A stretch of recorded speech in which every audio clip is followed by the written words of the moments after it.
अध्याय 7 आहार विधि विशेषायतन। आहारस्य विधि प्रकारो विधानं वा इत्याहार विधि। तत्र खल्विमान्य अष्टाहार विधि विशेषायतनानि भवन्ति। तद्यथा प्रकृतिकरण संयोग राशि देश काल उपयोग संस्था उपयोक्ता अष्टमानि।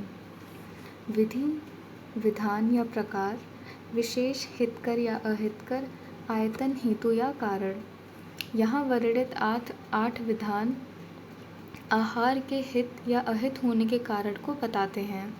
इन विधानों के सम्यक रूप का पालन करने पर शरीर को लाभ मिलता है, वही असम्यक रूप से पालन करने पर शरीर को हानि होती है। आहार का हित और अहित इन 8 भावों पर निर्भर होता है। वाग्भट आचार्य ने अष्टाहार कल्पना के स्थान पर सप्ताहार कल्पना का वर्णन किया है।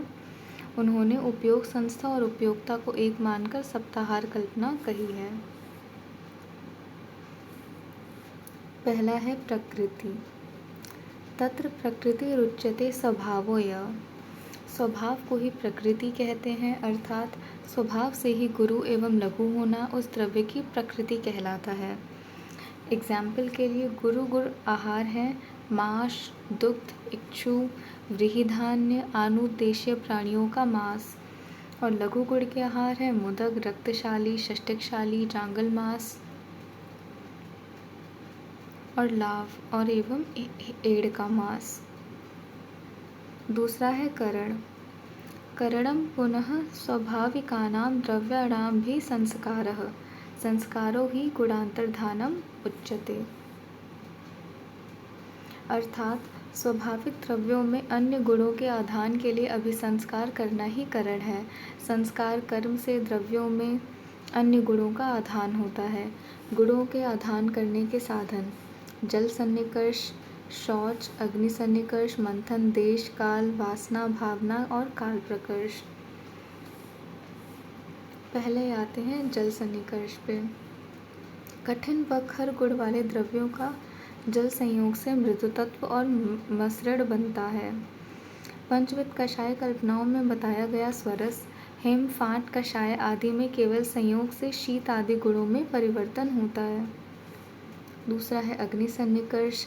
जल, अग्नि और शौच से टंडुल का गुरुत्व लघु में परिवर्तित होना। नवशाली चावल स्वभाव से गुरु होता है। इस चावल को शुद्ध करके पकाने के बाद मंड को निकालने से शाली लघु हो जाएगा। शाली चावल को भून देने पर उसमें जो विद्यमान जलीयांश होता है वो उड़ जाता है और चावल लाजा में परिवर्तित हो जाता है। तीसरा है मंथन। दही स्वभावतः शोथवर्धक होती है। उसे स्नेह से मथ कर प्रयोग करने से वो शोथग्न हो जाती है, यानी शोथवर्धक दधि को शोथहर में परिवर्तित करना। दही में पानी डालकर मथने से छाछ में परिवर्तित हो जाती है, जिससे दही एवं छाछ में गुणों का परिवर्तन हो जाता है। चौथा है देश। मासत्व सभी मास में है, लेकिन देश के अनुसार आनूप मास गुरु गुणयुक्त और जांगल मास लघु गुणयुक्त होता है। और साधारण देश, उसका मास न अति गुरु होता है न अति लघु होता है। आम्लकी, अवलेह, आम्लकी, घृत आदि सिद्ध द्रव्यों को विशेष पात्र में लेकर भूमि के अंदर रखने से रसायन गुण आ जाते हैं। काल आहार की पक्व अपक्व अवस्था जो सेवन के लिए योग हो, जैसे नवशाली कार्श में श्रेष्ठ, पुराणशाली स्थूल में श्रेष्ठ। अपक्व कदली फल असेवनीय है, लेकिन पक्व कदली फल सेवनीय है। वैसे ही अपक्व बिल्व फल सेवनीय है। दुग्ध में थोड़ा खट्टापन मिश्रित करके एक रात ढक देने पर वह दूध से दही बन जाता है। कच्चा फल समय अनुसार पकने पर अम्ल गुड़ रस से मधुर रस में परिवर्तित हो जाता है। वासन। सुगंधित द्रव्यों द्वारा वासन से अर्थात संस्कार द्वारा आहार द्रव्यों को सुगंधित करना। भाजन। पात्र विशेष में रखने पर गुणों में परिवर्तन आ जाता है, यही भाजन प्रक्रिया है। जैसे त्रिफला कल्क को लोहे के पात्र में लेप करके रात्रि पर्यंत रखने से त्रिफला कल्क में लौह के अंश आ जाते हैं। 10 दिन तक कांस्य पात्र में रखा हुआ घी विष में परिवर्तित हो जाता है। भावना, द्रव्यों में स्वरसपात आदि से भावना देना। वैसे ही काल प्रकर्ष, आशा वरिष्ठ आदि को संधान करने से समयानुसार नए गुणों का आदान होता है। मंत्र द्वारा अभिमंत्रित करना, रसायन द्रव्यों को बनाते समय मंत्रोच्चारण करने से रसायन द्रव्य का गुण द्विगुण हो जाता है। जैसे स्वर्णामृत प्राश के समय मंत्रोच्चारण करते हैं। स्वभावो निष्प्रतिक्रिया, इसका अर्थ है कि द्रव्य का गुण उत्पत्ति के समय नहीं बदलता, बल्कि बाद में संस्कारक द्रव्य द्वारा परिवर्तन किया जा सकता है।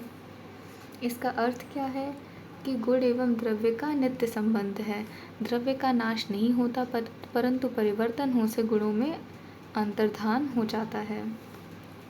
तीसरा है संयोग। संयोग पुनर्द्वयो बहुनाम व द्रव्याणाम संहिति भावः स विशेषमारभते। संहिति भावः, ये दो या बहुत से द्रव्यों का एक साथ मिलना संयोग कहलाता है। जो कार्य एक द्रव्य से नहीं होता वह अनेक द्रव्य के संयोग से हो जाता है। उदाहरण के लिए मधु और घृत का संयोग मारक होता है, किंतु पृथक पृथक और असमान मात्रा में स्वास्थ्य के लिए लाभप्रद है। मछली और दुग्ध का संयोग से कुष्ठ रोग होता है, लेकिन पृथक पृथक लाभदायक है। चौथा है राशि। राशिस्तु सर्वग्रह परिग्रहो मात्रा अमात्रा फल विनिश्चयार्थः। सर्वस्य हि ग्रह सर्वग्रह सर्वतश्च ग्रह परिग्रह उच्यते। मात्रावत आहार व औषधि का शुभ फल और अमात्रावत आहार व औषधि के अशुभ फल का निश्चय करने के लिए सर्वग्रह एवं परिग्रह राशियाँ कही गई हैं। राशियाँ दो प्रकार की होती हैं, सर्वग्रह और परिग्रह। सर्वग्रह का अभिप्राय है कि अन्न, मांस, सूप आदि का एक पिंड प्रमाण में ग्रहण करें। सर्वग्रह में आहार द्रव्य की मात्रा, दाल, चावल, सब्जी आदि को अलग अलग मात्रा जानने की आवश्यकता नहीं होती, क्योंकि उसको एक पिंड स्वरूप में साथ में ग्रहण करते हैं। परिग्रह में क्या होता है, जिसका जस्ट ऑपोजिट, कि अन्न, मांस, सूप आदि का पृथक पृथक मात्रा में ग्रहण करना, और यहाँ पे मात्रा जानना आवश्यक होता है। पांचवा है देश। देश पुनः स्थानम सा द्रव्याणाम उत्पत्ति प्रचारो। आहार द्रव्य का उत्पत्ति स्थान तथा उपयोग करने वाले का उत्पत्ति स्थान देश कहलाता है। द्रव्यों की उत्पत्ति और उसका प्रचार देश सात्म्य को बतलाने वाला होता है। द्रव्यों की उत्पत्ति स्थान के आधार पर द्रव्यों के गुणों का ज्ञान होता है। उदाहरण, हिमालय में उत्पन्न औषधियाँ उत्कृष्ट गुण वाली होती हैं और मरुभूमि में लघु होती हैं। प्रचार, अल्प मात्रा में खाने वाले प्राणी, गतिशील प्राणियों का मांस। देश सात्म्य, स्थान के विपरीत गुणों का सात्म्य होना देश सात्म्य कहलाता है। उदाहरण स्वरूप, आनूप देश में रुक्ष और उष्ण गुण, जांगल देश में शीत स्निग्ध गुण। काल, काल जीर्ण आहार के लक्षणों पर निर्धारित है। काल दो प्रकार का होता है, नित्यक और आवस्थिक। काले हुए नित्यक आवस्थिकश्चैव। नित्यक काल क्या होता है? नित्यक काल को स्वस्थ व्यक्ति के लिए नित्यक काल का वर्णन किया गया और आवस्थिक काल व्याधि के अनुसार वर्णन किया गया है। नित्यक काल क्या है? दिन रात ऋतु काल की अपेक्षा करता है, अर्थात प्रतिदिन करने वाले आहार विहार, ऋतु के अनुसार करने वाले आहार विहार और आयु के अनुसार करने वाले। आवस्थिक में क्या आता है? व्याधि के अनुसार आहार विहार का सेवन करना। अब हम आते हैं सातवें पे, जो है उपयोक्ता। आहार के सेवन करने वाले व्यक्ति को उपयोक्ता कहा जाता है।